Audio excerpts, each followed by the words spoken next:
modern fashion designers, welcome back to class. This is Modern Woman April. I want to specially thank all my returning subscribers, and if this is your first time here, you're highly welcome. Please join us by hitting on the subscribe button, turn on the notification bell so that you get notified whenever I upload a new video. Thank you so much. So guys, in today's class we're going to be learning how to draft this conical or exaggerated hip. Now our major focus is going to be on the skirt part, that's the down part of this gown.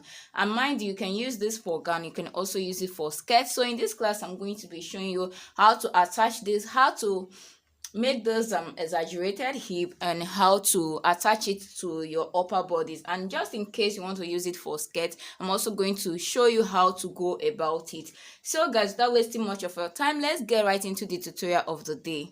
So for this style, you need a thick fabric, and if you must use a lightweight fabric, please do wait to add your fusible interfacing such as stay to it. And for your lining, I'll be showing you what to use for your lining as we progress. Now for this, you can draft this directly on your fabric, you can cut it directly on your fabric, but for clarity's sake I'm going to be using my pattern paper to make this, and after that we'll just transfer the patterns to fabric. But like I said earlier, you can make this directly on your fabric. So to go ahead, what we are going to be needing is the waist circumference. So your waist circumference, waist to hip, hip circumference, and the length of your gown or the length of your skirt part. So that is basically all you need for this. So guys, moving on, you can see I've gone ahead to rule my line. So this is going to serve as the waist length. So this is my waistline here. What I have from here to here is 10 inches for the hip. Like I said earlier, I'm using this for a gown. What I have is the skirt length here. Of course, you know we're making a gown, but you know the down part of our gown is called the skirt part. So this is the skirt length. Now how to get your skirt length if you're using this for a gown is to subtract your half length, that's your front waist length, from the total gown. So that will give you your skirt length. I hope you understand. Now like I told you earlier, that I'll also be showing you how to make this just in case you want it as a skirt. So if you're using this for a skirt with waistband, all you need to do is to subtract the length of your band from the total skirt length. Let's say your length of band is 2 inches and the skirt length is 20 inches. You minus 2 inches from 20 inches and you have 18 inches. I hope you understand. So let's apply it to what I have here. Now since the hip is 10 inches length, I'm going to put 8, and the skirt length of 20 inches, I'll put 18, thereby subtracting 2 inches from everything. So having gotten this, the next thing we are going to be doing is to impute all our horizontal measurements. So I'm working with waist of 31. When I divide it by 4, I'll have 7.75. So this is my 7.75 here. And I'll come to the hip. Mind you, for this we are not making use of a dart. Yes. Now I'll come to the hip here. I'll divide my hip, which is 42 by 4, and I'll have 10.5. Now the same 10.5 I have here, I'll also put it on the gown length. So this is my skirt length. What I have here is 1 inch for the folding or hemming allowance. So what I have on the hip, I'll also extend it downwards. So this is it.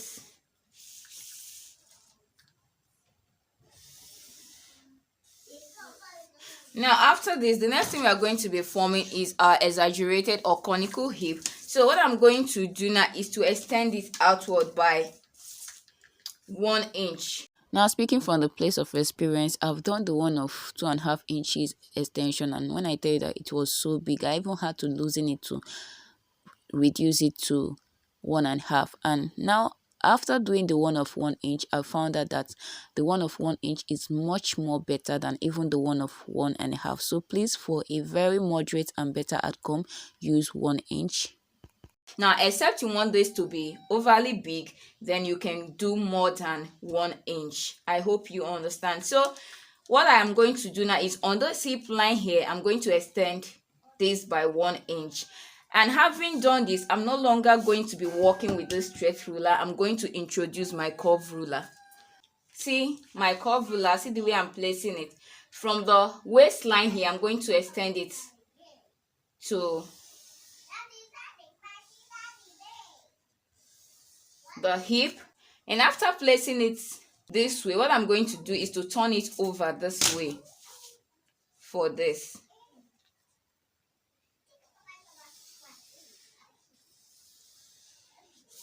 So coming to the hip extension, like I told you that 1 inch is just perfect, but if you want yours to be more than 1 inch, let's say you did 2 inches here, what you do is to remove 1 inch from the 2 inches extension, and on the hemline you're going to go out by 1 inch. And let's say you did 1.5 for the hip extension, you remove 1 inch from the 1.5, you'll be left with ½ inch. Now you go to the hem of this skirt and go out by ½ inch before connecting the hip side to the hem of the skirt. I hope you understand. So having done this, our skirt part is ready. What I'm just going to do is add 1 inch. So you can also do ½ inch, but 1 inch is just okay.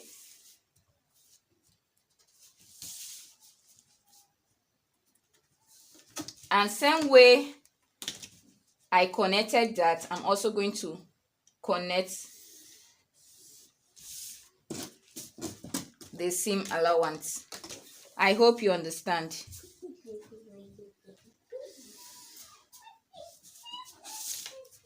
So guys, this is just it. And because I'm going to be attaching this to an upper bodice to form a gown, what I'm going to do now is to add my ½ inch for joining. So this is it for the front. I'm going to cut this out and go over to the back part.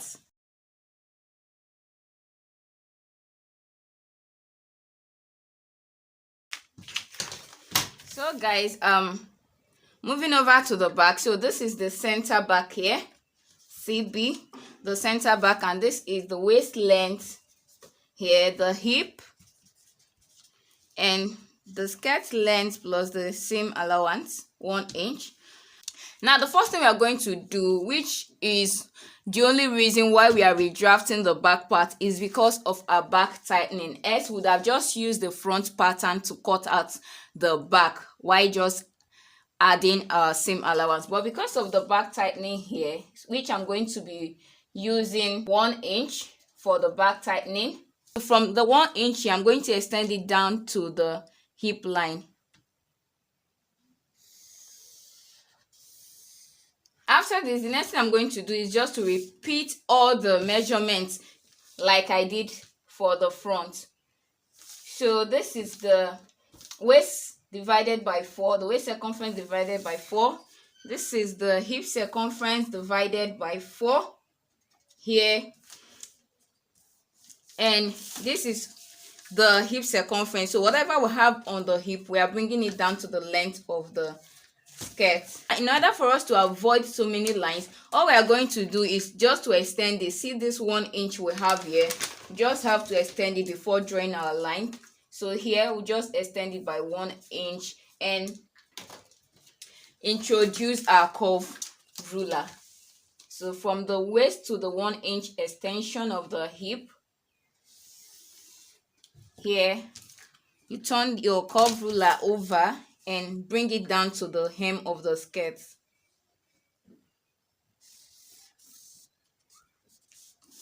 So I hope you can see what we have done. Next is to add your 1 inch sewing allowance.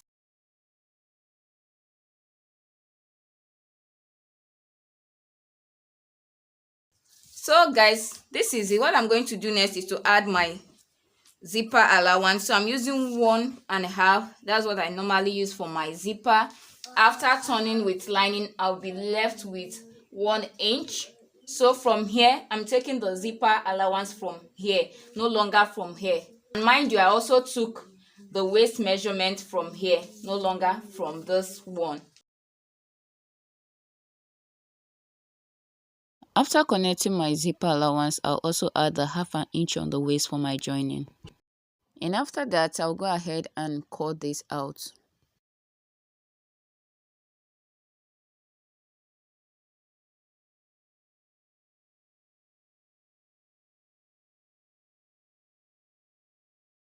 So guys, this is the front and this is the back. So I'm going to transfer the patterns to my fabric. So guys, as you can see, I've gone ahead to cut out my fabric. So the front is on fold, as you can see, while the back we have 2 pieces of it. Now I also take this to cut out my lining. The only difference will be that my lining will be half an inch shorter than the main fabric. So for the lining fabric, I would also advise that you use a thick fabric for this for a very good outcome.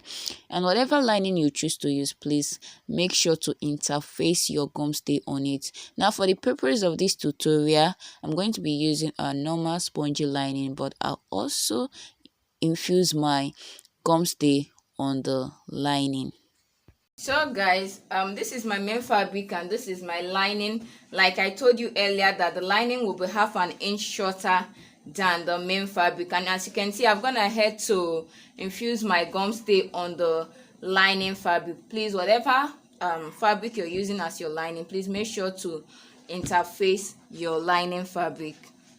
Now, having said this, the next thing we are going to do is to proceed with our sewing. So the first thing we are going to do is to sew the main fabric separately and also sew the lining pieces separately. So I'm going to pick up the main fabric. So this is the front part of the main fabric and these are the 2 back parts. So I'm going to match them right side facing each other like this. Hope you can see what I'm doing. So this is the center back, as you already know. So I'm going to match this part, sew with my 1 inch seam allowance. Also match this very part here, right side facing each other, and sew with my 1 inch seam allowance. So after this, I'm going to repeat same thing on the lining fabric. So just pick up the lining fabric here. This is the front part, so this is the side. So match it up with 1 inch here and also sew this part here with your 1 inch. So after joining, this is what I have. Next thing I went ahead to do is to open press the seam lines. Now you're going to do that placing your ball underneath the seam line before pressing. So please do not press this on a flat surface, else you're going to lose that curve shape.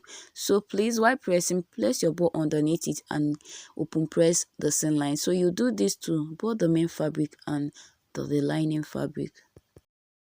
After pressing, what we are going to do is to set the main fabric aside and work on the lining. Now placing this, you can see that we already have the shape.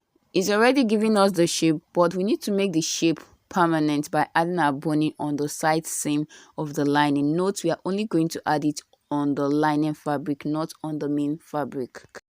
So for the boning, we are working with a Riddling boning, which is the boning that you can sew on. Now you can see I've already gone ahead to wrap the raw edges with my paper tip. Now the next thing to do is to open up my lining, and on the same line here I'm going to be placing my boning. Please, while attaching the boning, make sure that this the curved part of the boning is facing up like this, so as to give you a very good result. And before you attach your boning, all you need to do is, you can see the chalk mark I made there. Now you come down from your waistline by 0.75, and on the hemline you go up by 0.75. So your boning is going to run from the first chalk mark to the last chalk mark. So I'll go ahead and attach my boning and show you what to do next. So guys, you can see what I have after attaching my boning, and for this structure to come out well, please use the strongest type of Riddling boning. Do not use that tiny part they use for bust caging. Please use the strongest one for better stability and structure. And don't also forget that you need to attach the boning on the 2 sides seam allowance, as you can see what I have here. So after attaching my boning, the next thing I'm going to do is to join the main fabric and the lining together by placing them right side facing each other, and I'll start joining from the hemline. So I'm going to place the main fabric and the lining right side facing each other and join the hemline, that's the down part of the skirt, with half inch seam allowance, and also making sure that the side seam of the lining and the side seam of the main fabric are matching up. After that, I'll sew with my half an inch seam allowance. So guys, after joining, this is what we have. The next thing we are going to do is to top stitch by pushing the seam allowance to the lining part, and we'll top stitch on the lining very close to the first seam that we made. So guys, after top stitching, this is what I have. Now the next thing we are going to do is to join the line and the main fabric together at the center back. But before we do that, remember when we were drafting this pattern, we added 1 inch for the hemming allowance. Now for us to join the line and the main fabric together, all we are going to do is first to pick up our fabric. Now we are going to go up from the hem of the main fabric by 1 inch. That is that same allowance we added while we were drafting. So go up by 1 inch, and from that 1 inch you're going to pull. So fold from this 1 inch here and pull your lining to meet up with the length of the main fabric, because as you already know, the lining is half an inch shorter. Now after you've done that, go ahead and join this part with your half an inch. So the same thing you did to that part, you also repeat it on this other part by firstly marking your 1 inch seam allowance on the main fabric here, and then you fold from that 1 inch seam allowance, and after you've done that, you sew with half an inch. That's you're joining the main fabric and the lining. And after you're done with that, go ahead and turn this skirt part from the waistline, so we haven't touched the waistline at all. So after turning this to the right side, you can see what we have. You can see the shape is there already, and we are almost done. Now the next thing we are going to do is to take this to the ironing table and press this center back really well. Give it a good press, and also press the hemline of the skirt. Please avoid the exaggerated hip side, and if you must press it, please do not forget to add your bow underneath to retain that curve shape. And after giving it a good press, the next thing to do is to use a top stitch to hold the main fabric and the lining together on the waistline. Do not forget to match up the seam lines as you're sewing. So I'll take this to my sewing machine and top stitch the waistline, and the next thing I'm going to show you is how to attach this skirt part to your upper bodies. So guys, this is what I have after top stitching and of course ironing. Now the next thing we are going to do is to attach this to the upper body. So guys, to attach this, we are already coming to the end of the video, so exercise a little more patience. Now to attach this, we are going to be using this white one. I already finished it. This is the third dress I'm making with this conical hip, and I said, why not let me show my audience how I've been making this conical hip. So we are going to be using this white one to illustrate how the joining will be.